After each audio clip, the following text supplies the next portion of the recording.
From the very beginning of my childhood, my younger brother David and I could not have been more different. If you looked at us from the outside, you might have assumed we were simply ordinary siblings with the usual mix of rivalry and affection. But the reality was far from normal. David always seemed to shine in the eyes of our mother, while I was treated more like a shadow in the background. People often imagine sibling jealousy comes from one child being neglected. In our case, it was the opposite. David was spoiled, pampered, and celebrated. I, on the other hand, was left to navigate life largely on my own. Mom would cook David's meals separately, making sure his favorite dishes were always on the table. She did his laundry even when he was old enough to manage it himself. When he struggled with schoolwork, she would turn to me and say, "You're his older brother. Help him out. That's your responsibility." Funny thing was, no one ever said the same to him. No one ever told David that he should support me. It was as if his only job was to exist and be adored. I got used to it, or at least I thought I did. I told myself it didn't bother me because I was independent and could manage my own things. But deep down, it planted a seed of resentment, though not in me. The real resentment grew inside David, growing up under the shadow. As children, I preferred books, quiet study sessions, and long hours of solitude. I enjoyed building things with Legos, reading mystery novels, or just scribbling thoughts in my diary. David was a complete opposite. Loud, attention-seeking, and reckless. He was like a miniature version of our dad, rough around the edges, always chasing excitement. Mom adored this wild energy. She saw David as her little star, her favorite child who could do no wrong. Me, I was a serious one. I spoke my mind directly, never sugarcoating things. If I thought David was being unreasonable, I said it outright. And I think that honesty is what slowly pushed my mother further away from me. By the time we reached school age, David had already begun using his golden child status against me. He would poke fun at me constantly, mocking my height, my glasses, even the way I walked. He would sneak into my room, read my private diary, and then run to Mom with exaggerated stories of what I had written. When I tried to defend myself and complained about him invading my privacy, my parents would laugh it off. "Oh, come on. He's just being a brother. That's how boys bond." But there was nothing playful about the way David treated me. Cruelty disguised as fun. David had a mean streak. He once dropped tiny stones into my cereal, probably thinking it was hilarious. Luckily, I noticed before chewing, or my teeth could have been shattered. When I ran to Mom for help, she shrugged and said, "You need to lighten up. Brothers tease each other." Teasing is one thing. Encouraging bullies at school to target me is another. We attended the same school, and instead of standing by my side when other kids bullied me, David joined them. He gave me nicknames like loser or monkey, and sometimes even egged them on to push me around. Once, during a particularly heated argument at home, he screamed at me, "Why don't you just kill yourself already?" That sentence cut deeper than anything else. At the time, I was already dealing with low self-esteem and moments of depression. Hearing my own brother say those words was devastating. Still, no one in the family took it seriously. Mom often scolded me instead, saying, "You're the older one. Stop provoking him." The fire incident. Things escalated in high school. One evening, during yet another fight over something trivial, David tried to set my hair on fire with a lighter. For a few terrifying seconds, I actually thought I was going to burn alive. When I screamed and pushed him away, Mom defended him. He was just playing around. Don't make a big deal out of it. That was the first time Dad actually stepped in for me. He was furious, threatening to call police if David ever pulled such a stunt again.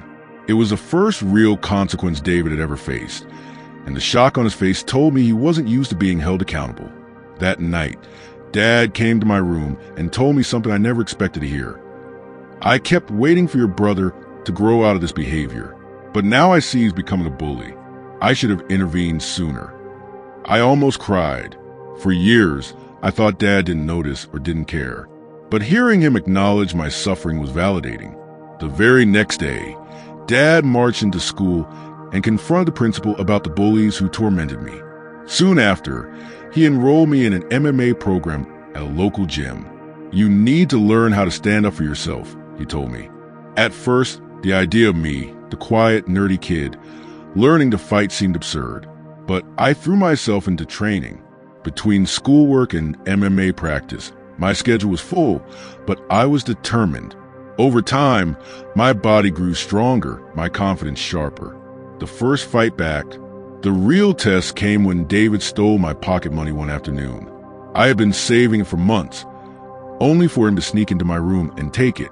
When I caught him trying to cycle away with his friends, I confronted him. He smirked and said, "What are you gonna do?" "Run to Daddy again." Something inside me snapped. Without thinking, I punched him square in the face. He stumbled, wide-eyed, completely stunned that I had actually hit back. I grabbed the money from his pocket and threw him to the ground. He started wailing dramatically, hoping Mom would rush in, and of course, she did. She scolded me for setting a bad example and coddled David, even though he was a thief. When Dad heard the full story, he sided with me again. "You're lucky your brother only punched you," he told David. "Anyone else would have had you arrested for theft." For the first time, David realized he couldn't just push me around without consequences. He stopped physically bullying me after that. But the insults never stopped, drifting apart. As the years passed, David's hostility only grew. He refused to speak to me directly, always using Mom as a messenger. If I asked him something, he'd roll his eyes, mutter "nerd," and walk away. I tried, more than once, to ask Mom to sit us down and mediate a conversation, to help us resolve things. But she always refused. "I don't want to get in the middle," she'd say. Eventually, I realized that the only way to find peace was to leave. So when I earned a scholarship to my dream university, I felt like I could finally breathe. Dad threw a small party for me, proud of my achievement. Even Mom seemed pleased. David, of course, barely acknowledged me. Leaving home was liberating. For the first time, I wasn't walking on eggshells, waiting for my brother to hurl an insult. A new chapter. Meeting Karen. College was a fresh start. I made friends, joined clubs, and truly began to enjoy life. It was during my second year that I met Karen. She was introduced to me at a fraternity party through a mutual friend.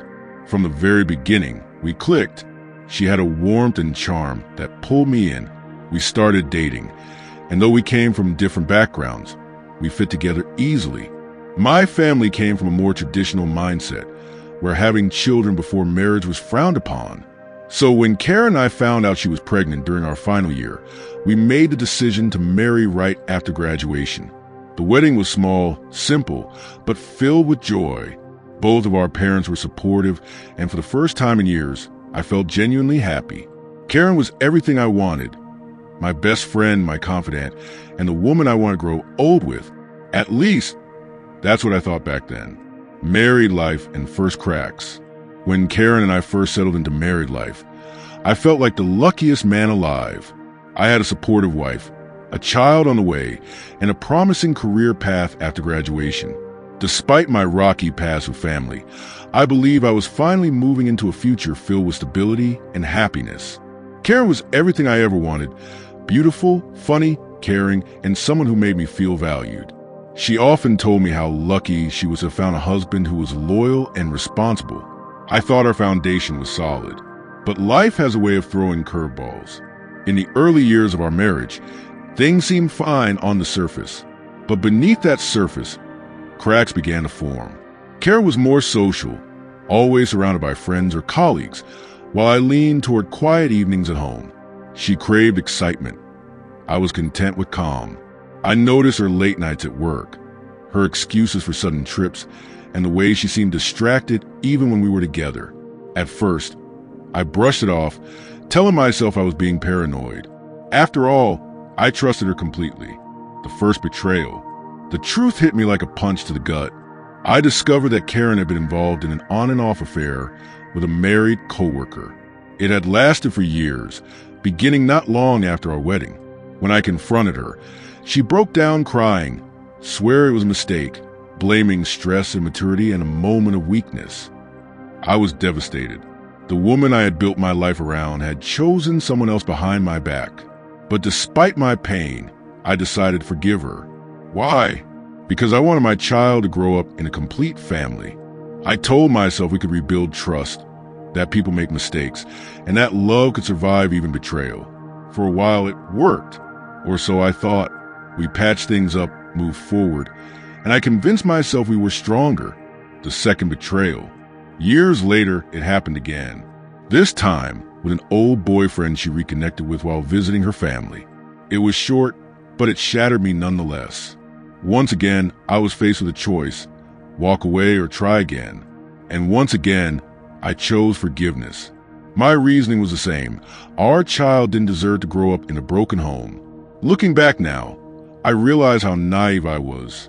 But at the time, I truly believed I was doing the right thing. After that second incident, things seemed better.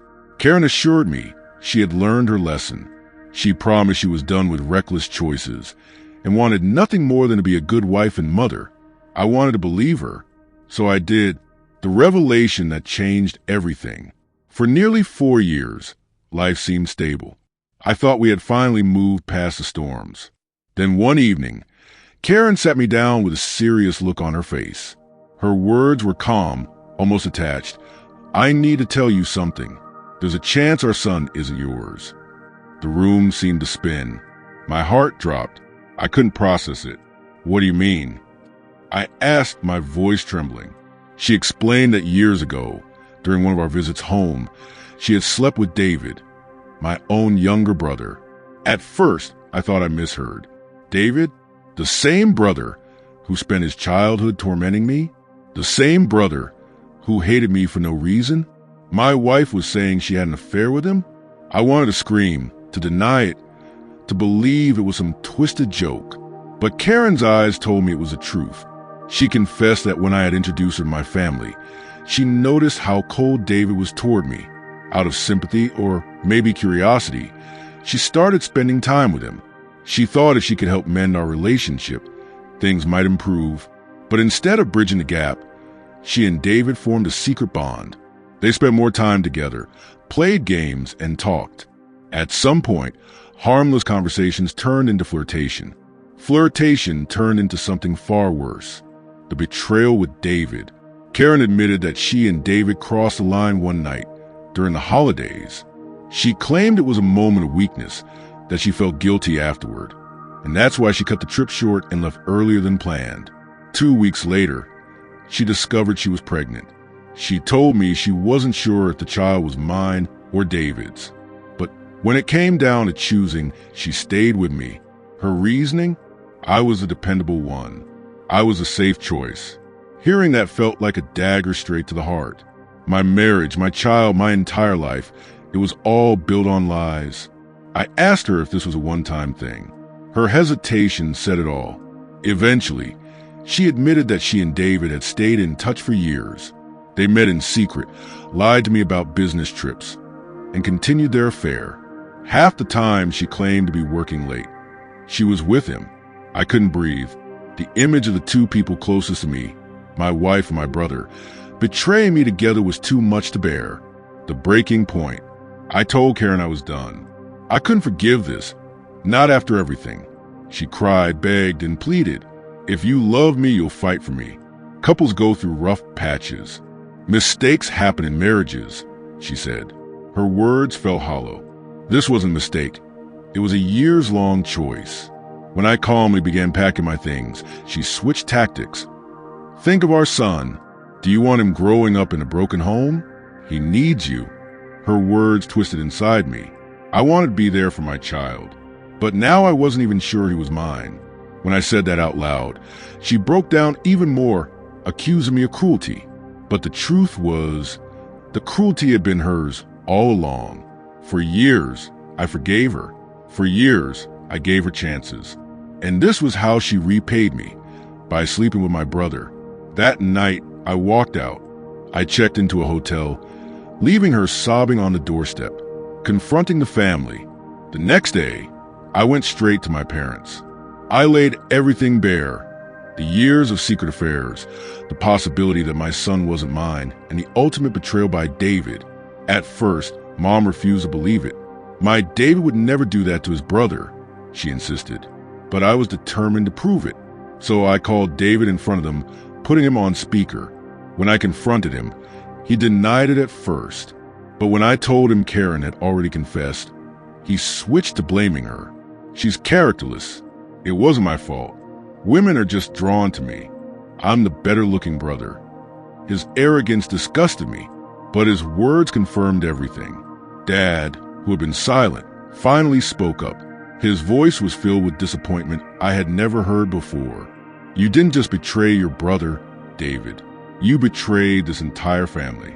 You are cut off. No more money, no more support. You're on your own. For once, David was left speechless. Fallout. From that moment, David's golden child status was gone. Our parents cut him off financially. He was left scrambling, desperate, and alone. Meanwhile, Karen tried to hold on to me. She begged for another chance, arguing that our child shouldn't suffer. But I couldn't bring myself to look at her without feeling sick. Eventually, we filed for divorce. During the process, we did a paternity test, and the result confirmed my worst fear. The boy I had raised, loved, and thought of as my son was actually David's. That broke me more than anything else. Karen begged me to stay in his life, insisting he shouldn't be punished for his parents' mistakes. But I couldn't do it. Every time I looked at him, I saw David. I walked away. Divorce and aftermath. Filing for divorce was one of the hardest yet most necessary steps of my life. Karen fought back, of course. Her lawyer tried to argue that she deserved alimony because I earned more than her. But her years of infidelity, especially with my brother, destroyed her case. The court didn't have much sympathy for someone who had betrayed her husband so profoundly. My lawyer, whom my father helped me find, was brilliant. Together, we ensured that Karen got nothing more than the bare minimum. Then came the paternity test results. As I feared, the child I thought was my son turned out to be David's. I can't put into words the pain I felt reading those results. For years, I had poured my love, time, and energy into raising him. Every bedtime story, every scraped knee, every proud smile I gave him, it all felt stolen from me. I wanted to scream, to collapse, to disappear. But instead, I chose silence. I decided to cut ties completely. Karen begged me to reconsider. He sees you as his father. Please don't abandon him, she cried. But I couldn't. Looking at that boy meant seeing David's face, and I couldn't carry that burden anymore. Moving on, after the divorce was finalized, I moved into a small apartment of my own. For the first time in years, I was living completely alone. It felt strange at first, quiet, almost too quiet, but slowly, the silence became healing. I realized how much of my life had been shaped by other people's chaos. David's bullying, Mom's favoritism, Karen's betrayals. Finally, I had space to breathe, to think, to exist without constant pain. Therapy helped. I poured out years of suppressed emotions, and for once, someone listened without judgment. I started to focus on my career. Long hours, dedication, and determination paid off. I got promoted at work, and my salary nearly doubled. Financial stability gave me a sense of control I had never felt before. Dating, however, was out of question. My heart needed time. My wounds were too fresh. I wasn't ready to trust anyone again. The inheritance bombshell. 2 weeks after my divorce, Dad called me. He told me he was rewriting his will. I won't leave a single dime to David, he said firmly. Everything I built, all my savings, investments, insurance, it's all going to you. I was stunned. Dad wasn't a billionaire, but he had worked hard all his life. Between his retirement funds, insurance, and property, the estate was worth nearly $2 million. I told him I didn't need all of it, that maybe we should reconsider, but Dad shook his head. Your brother made his choices. He destroyed this family. He doesn't deserve another chance. The only clause was that if Dad passed away before Mom, she would continue living in their house, even though ownership would transfer to me. That was fine by me. I wanted Mom to be cared for in her old age. But somehow, David found out about the will. David's desperate call. One evening, my phone buzzed. It was David. I hadn't spoken to him in months. Against my better judgment, I answered. His voice was desperate, shaky, nothing like the arrogant brother I grew up with. "Please, I need your help," he said. He explained that Karen had been demanding child support since the paternity test confirmed he was a father. On top of that, with Dad cutting him off, he had no money to pay for college tuition or even basic expenses. He was working part-time jobs, but couldn't make ends meet. Talked to Mom and Dad, he begged, "Help me fix this. I can't do this alone." For a brief second, I felt pity, hearing my brother cry.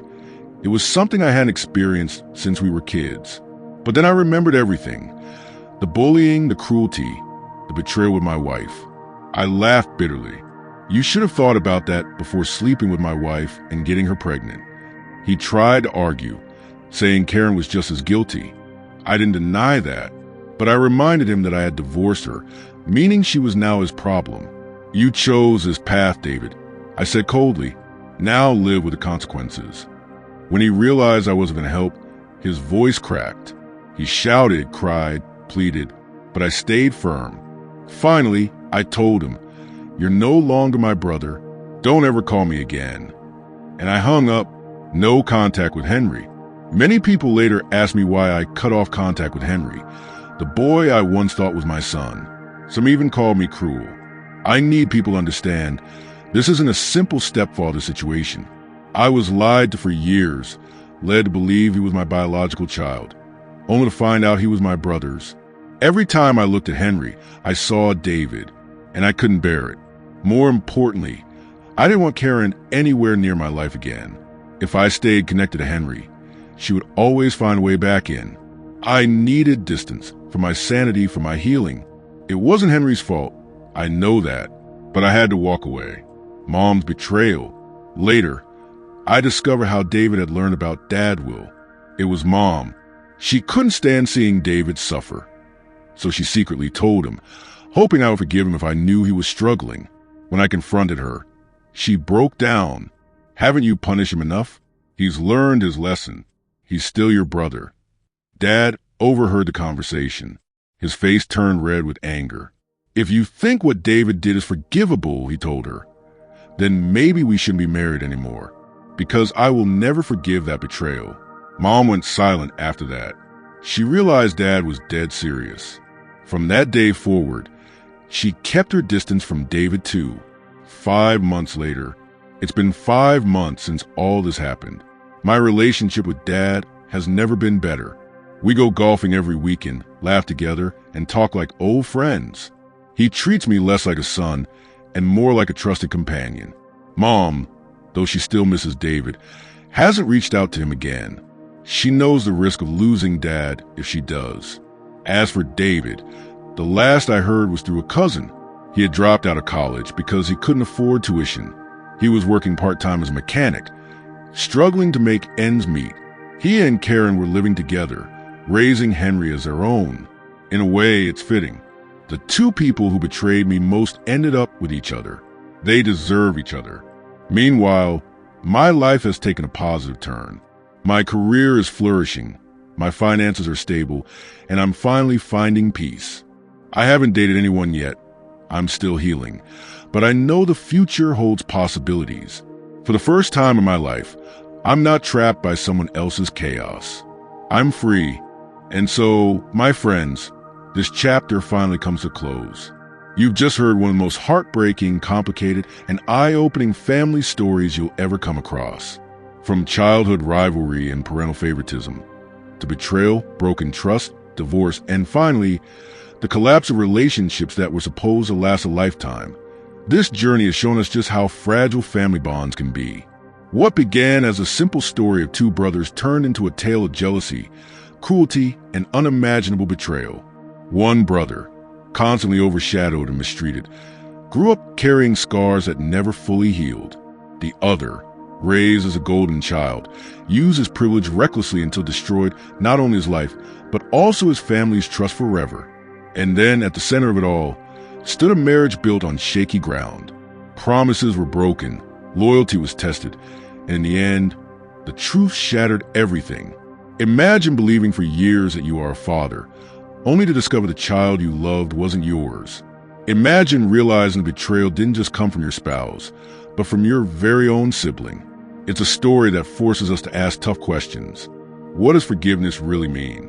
When someone hurts us beyond repair, are we obligated to give them another chance? And at what point do we finally choose ourselves over the people who have wounded us? For the man at the center of this story, the answers came with pain, but also with clarity. By walking away, by refusing to let betrayal define him, he discovered something far more valuable than money or family approval. He discovered peace. But let's not ignore the lessons here. This story isn't just about one family. It's about the patterns we see around us every day. Favoritism can damage siblings in ways parents often fail to realize. Toxic relationships don't always heal with time. Sometimes they only grow worse. And trust, once broken, can rarely be restored to its original strength. Yet despite all the heartbreak, there is hope. Because when one door closes, another always opens. Out of betrayal came independence. Out of brokenness came strength. Out of loneliness came the chance to finally build a life free from manipulation, deceit, and pain. And as we close this story, let me turn the question to you. What would you have done if you were in his place? Would you have forgiven your brother? Would you have stayed in the marriage for the sake of the child? Or would you, like him, have chosen to walk away completely? Your answers matter, and your perspective could help someone else who is silently fighting a similar battle right now. So don't hold back. Share your thoughts in the comments. Let's turn this channel into a community where stories don't just entertain, but also inspire, support, and guide. If you've made it this far into the video, that means this story touched you. Maybe it reminded you of your own experiences. Maybe it shocked you. Maybe it even made you tear up. And if it did, then I ask you to do one small favor. Show your support. Hit that like button, share this video with friends or family, and most importantly, subscribe to the channel, because here, you'll always find more real stories. Stories that reveal the darkest truths, the deepest betrayals, and the strongest comebacks. Remember, life is unpredictable. The people we trust the most can sometimes hurt us the deepest. But no matter how painful betrayal, there's always a way forward. Sometimes, that way forward isn't about fixing the past. It's about building a new future. So until we meet again in the next video, keep your heart strong, your boundaries firm, and your hope alive. Because no matter how dark things get, there's always a light waiting at the end of the tunnel. Thank you for watching. This is not just the end of a story. It's a reminder that even the most broken pieces can be turned into something new. Stay safe, stay strong, and I'll see you in the next one.